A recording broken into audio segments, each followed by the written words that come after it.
of what you would call, I guess, lines would be something that you could call them. Let me zoom in here. Oh, what's going on here? Okay, so to continue this, there's certain lines that you can have within music. One being a crescendo. These are ties right here. These are your crescendos. But the main thing right here are the repeat signs. So most of the repeats that you know are things like this. Let me just do cancel right here, and let me go to layout, create bar line, and end repeat. So most of the repeats that you know about are these guys right here. And while that's cool, what do you do if the first time, like here, let's like zoom out here for a minute. What do you do if the first time you wanted, oh, by the way, the song that I'm playing here, I'm showing you all Beat It in tribute for Michael Jackson. He was awesome. So let's just continue this. So if I'm playing this piece of music here, and let's say the first time running through, let's say I'm on this measure, and the first time through, I wanted to have you play, let's say, like from here to here, okay? And I want it to repeat. So let's do create bar line and repeat, okay? That's cool. But now, what do you do if, here, you know what, let me just, let me delete this. What if I wanted this to be repeated? Create bar line, start repeat. Okay, so now this right here, these three measures, here to here to here, are all going to be repeated. Okay, but now what do you do if the first time you wanted a different ending? So I want this ending to sound different than this ending. Okay, so that's when you would use these lines. Okay, so you're telling your performers at this measure right here, I want that to be the first ending. Okay, and then, well, let's move this into, and then for and then for right here, I want this to be my second ending. Okay, so now instead of in a normal repeat, you would have this play here, then here. Let me zoom in. I'm sorry. So you would have it go here, then here, then here. Then it'll hit this repeat sign. Then it'll go back to here, then here, then here, and then it'll go to the next ending.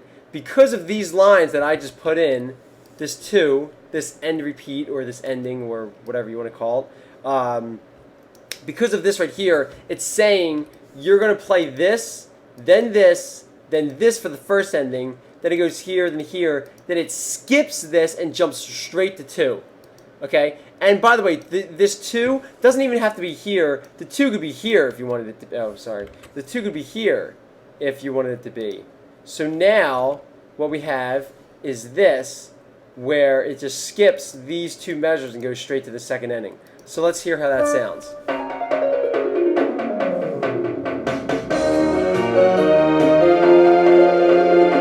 Oh well, you know what? I got this repeat sign here, so that's gonna destroy me for a minute. Alright, so let's take this away, and now we have this. Okay?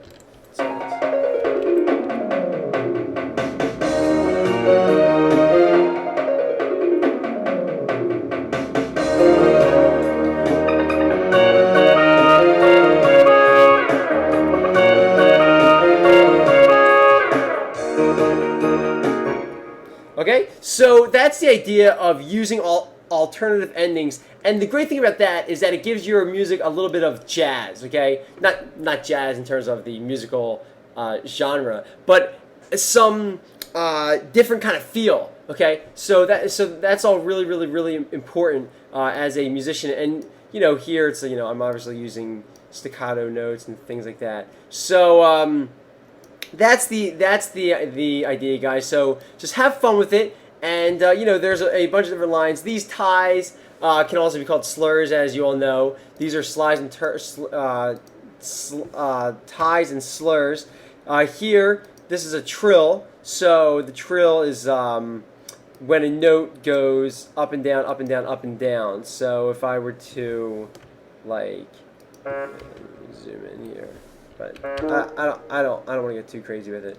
So let me just do this. If I were to do this as a 5, Let me see if I can zoom in here. Hold on. So yeah, so now we have this. Alright, so that's a trill. Okay? So did you hear how that played? Alright, so rather than just this note, it actually went. Oh, sorry. So it went like that. Okay? Okay, so that's the idea with that, and you know, just to have different alternate endings throughout your pieces of music. It's all really, really cool. These are all dynamic markings. I don't want to get too crazy about that, but that's just your daily music lesson for today of how to read music and different things like that. So try and write some of your own music. Try and write some alternate endings and see how that works, and really you know, grow your musical writing. So that, you know, your music doesn't sound so stale. That's all, guys. Hope that helps, and we will see you all back here tomorrow. Let me stop.